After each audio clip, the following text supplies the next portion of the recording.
In this video, I'm going to be showing you our View All Lots feature, which is a very simple feature that just allows bidders that visit your website to be able to search through all the lots on all the auctions that are on your website. So to activate it, you just have to go to your site settings and enable the box under the site configs. And the way you do that is just through my site settings right here. So once that's done, you refresh your page and these buttons will appear here, which is just a search bar which you search by the lot title.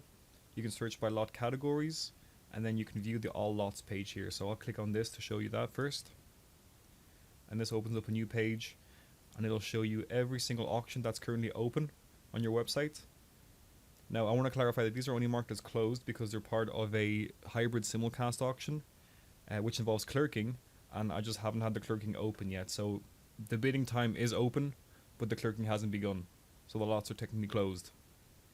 But other than that, it'll show you every single lot on your website. And as I was saying here, you can search by all lots here by name.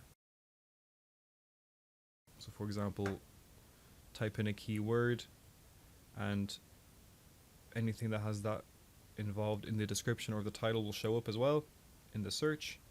You can sort as well the results by the bid count, end date, title, lot number, and the current bid. You can also decide how many lots you view per page before having to use the pages here, refresh or next. And then lastly is just the categories.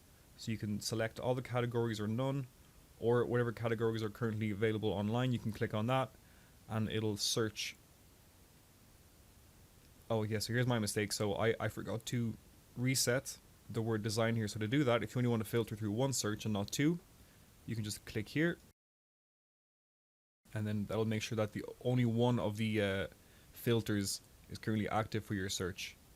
And then of course, if you want to delete all the features, you can just click on reset right here, and that'll eliminate every single kind of sorting or filtering that you have used for your search. And of course, you click on any lot, it'll bring you straight to the auction page and the lot detail page. And if your bidder's logged in, they can click on the lot and they can immediately start bidding on the item. Alright, I think that covers everything for this video. I hope you found this helpful, and thank you for watching.